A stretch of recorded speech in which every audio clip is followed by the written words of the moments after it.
Hello there, and thank you for joining us for this episode of Charter Ed Talks. I'm Ryan Eldridge, Charter School Advisor with Charter School Capital, and I'm honored to be joined here today by Nick Driver, Vice President of Strategic Development for CSMC, to discuss ways to get the most out of your business provider relationship.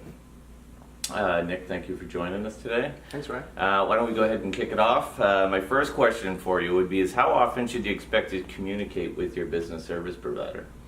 Yeah, business service providers means a lot of things, but to us it means that we are involved in the schools kind of like if we were the staff of the school. Of course, we are outsourced, so we're not there present at the school every day, but we certainly are there very often. And so in terms of communication, we are in communication regularly, not just weekly, not just daily, but multiple times a day, because we have at least seven people from our staff that are supporting each one of our school partners. And that's because not only are there a lot of requirements for separation of duties, so we have to make sure that we have different people from our team in addition to the school partners team working together. But there's also many different tasks that have to be performed, and those are specialized tasks. And so we have accountants, we have student data specialists, we have authorizing specialists, we have payroll specialists, and as I said, there's a minimum of 7 people from our team that are working with each school partner, and so sometimes a school is working with us multiple times, depending on which personnel at the school each day.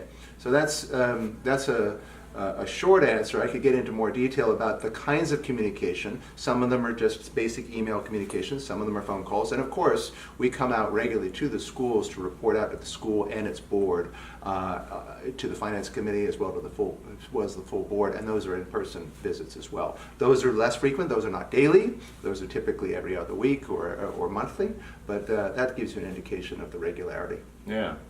So what could a school do to build and maintain a successful relationship with the business service provider?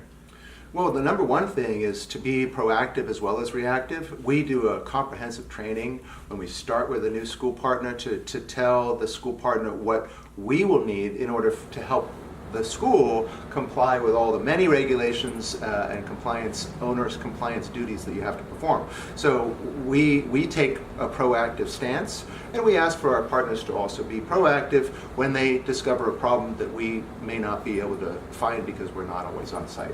Yeah. We also, since we are very proactive, we ask that there's a response, just like as if we were staff at the school on the school site, that we have a regular communication. So it's basic stuff. It's not rocket science, but it is a two-way street. The best way for us to be able to help a school perform and outperform all the expectations from its authorizer and from its stakeholders is to be able to do that communication back and forth on a regular basis.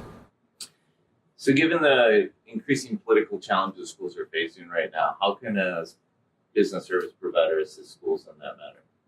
That's a great question, Ryan. We struggle with that a lot because we are in the business of making sure that schools are complying with all of the many regulations and requirements that they have as a charter school.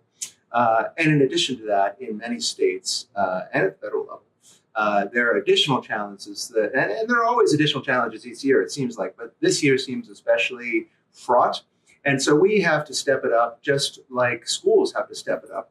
When you get into the business of starting a school, you don't think of it as a business. You think about educating kids. And yet you're also starting a small nonprofit. So you're creating jobs, you're creating employment, you're creating a community center for the parents and the other stakeholders.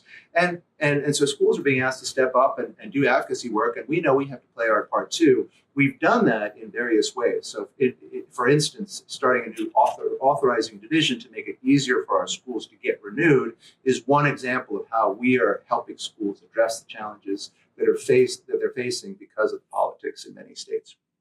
Nice, thank you.